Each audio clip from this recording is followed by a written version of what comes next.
एक औरत जो लगातार अपने पति से गुहार लगा रही है, वो कह रही है कि मुझे बचा लो, नहीं तो तुम्हारे दोस्त मुझे नोच-नोच कर खा जाएँगे। लेकिन पति होता है वो बैठा रहता है और बैठकर हँसता रहता है, यह सब देखता रहता है और दरिंदे उस औरत को नोचते रहते हैं, खाते रहते हैं और उसके साथ में लगातार बलात्कार पे बलात्कार किए जाते हैं।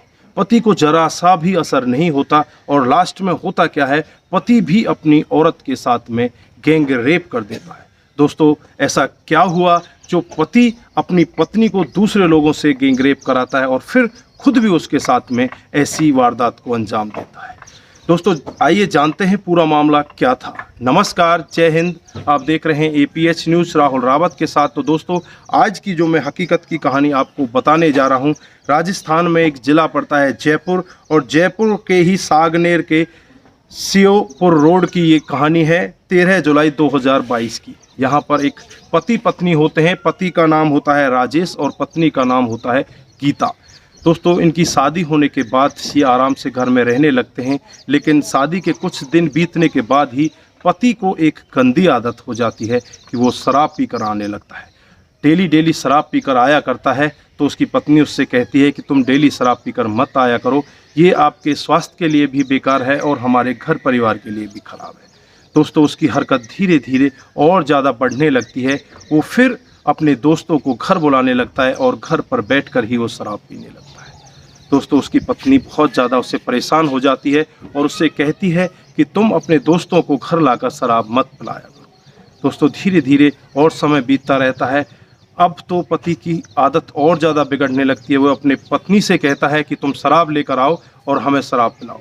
पत्नी मना करती है तो उसके साथ में मार पिटाई कर देता है और मार पिटाई होने के बाद पत्नी घर छोड़कर अपने मायके चली जाती है। इधर अब पति परेशान रहने लगता है। उसे लगने लगता है कि अब मुझे अपनी वाइफ को लेकर आना चाहिए। वो वापस अपनी ससुराल पहुंच जाता है और वहां जाकर उनके घर वालों से माफ़ी मांगता है, खुद अपनी पत्नी से भी माफ़ी मांगता है और उससे कहता है कि मुझे माफ़ कर दो, आज के बाद मैं ऐसा कुछ भी नहीं करूंगा और आज के बाद मैं शराब पीना भी छोड़ दूंगा। दोस्तों, घर वाले भी मान जाते हैं। वो अपनी बेटी को उस पति के साथ भेज देते हैं।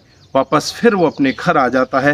राजेश 2-3 दिन तक तो ठीक रहता है, उसका रवैया फिर वही हो जाता है। फिर वो लगातार शराब पीना स्टार्ट कर देता है। अब तो राजेश को चिढ़ सी हो जाती है कि इसने मेरे साथ में ऐसा क्यों किया, ये मेरे को छोड़कर क्यों गई थी। अब उस चिढ़ का बदला लेने के लिए वो अपने दोस्तों को फिर लगातार घर पर बुलाता है। दोस्त लगातार उसके घर आकर दारू पी रहे होते हैं। दोस्तों, एक दिन का वाक़या होता है 13 जुलाई 2022 का। उस दिन उसके दोस्त घर पर आते हैं और वो शराब पी लेते हैं। सभी दोस्त इतनी शराब पी लेते हैं, वो खुद भी इतनी शराब पी लेता है, बिल्कुल टुल हो जाता है। और टुल होने के बाद जब वो दोस्त होते हैं, उन दोस्तों की नज़र उसकी पत्नी गीता पर जाने लगती है और गीता को वो पकड़ने लगते हैं। गीता के साथ में वो दरिंदगी करने लगते हैं, पहले छेड़छाड़ करते हैं। गीता अपने पति से भी अपने बचाव की गुहार लगाती है, उनसे भी बचने की तमाम कोशिशें करती है, लेकिन वो संख्या में ज़्यादा होते हैं और उसके साथ में लगातार ज़बरदस्ती रेप पे रेप किए जाते हैं। उसका जो पति होता है राजेश, वो यह सब देखता रहता है और हंसता रहता है, लेकिन वो अपनी ना तो पत्नी को बचाने का कोई भी प्रयत्न करता है और ना ही उन दोस्तों से कुछ कहने का प्रयत्न करता है। वो तो यह सब देखकर इतना खुश होता है मानो उसको तो बहुत कुछ मिल गया हो। और फिर लास्ट में होता क्या है, पत्नी रोती रहती है, बिलखती रहती है, लेकिन ना तो उसकी आवाज़ दीवारों के बाहर जाती है और ना ही किसी परिंदे के कान तक उसकी आवाज़ जाती है। दोस्तों, वो औरत लगातार अपने आप का बचाव करने की कोशिश करती है, लेकिन दरिंदे उसे छोड़ते नहीं। लास्ट में जो उसका खुद का पति होता है नशे में धुत, वो भी उसके साथ कुकर्म कर देता है, वो भी उसके साथ रेप करता है। दोस्तों, पत्नी पूरी रात जैसे तैसे गुजारती है। जैसे ही सुबह होता है, सुबह होते ही वो अपने मायके में फ़ोन कर देती है और अपने भाई और अपने पिता को घर पर बुला लेती है। जैसे ही भाई और पिता घर पर आ जाते हैं, तुरंत ही वो नज़दीकी पुलिस स्टेशन पहुंच जाते हैं और नज़दीकी पुलिस स्टेशन में जाकर तमाम लोगों के खिलाफ जो रेप का मामला दर्ज करा दिया जाता है। तमाम धाराएं उनके खिलाफ लगा दी जाती हैं। पति राजेश और उसके जितने भी दोस्त होते हैं, सबको गिरफ्तार कर लिया जाता है और गिरफ्तार करके उन्हें जेल में ठूस दिया जाता है। तो दोस्तों, आप लोगों ने देखा किस तरह से एक पति जो अपनी पत्नी का रक्षक होता है, अपनी पत्नी की आबिज़्ज़त के लिए हमेशा तत्पर रहता है, उसकी इज्जत बचाने के लिए, वही पति अपनी इज्जत अपनी पत्नी की इज्जत को किस तरह से तार तार करवा रहा है अपने दोस्तों से, और लास्ट में आकर वो खुद भी अपनी पत्नी की इज्जत लूट। दोस्तों, ऐसे पति को आप क्या कहना चाहेंगे?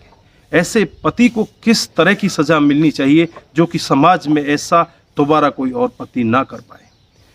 दोस्तों, जो भी आपकी राय कमेंट बॉक्स में ज़रूर दीजिएगा। दोस्तों, इस कहानी को सुनाने का हमारा उद्देश्य किसी को बरगलाना, किसी को बहकाना या किसी पर भी किसी प्रकार का दबाव बनाना नहीं है।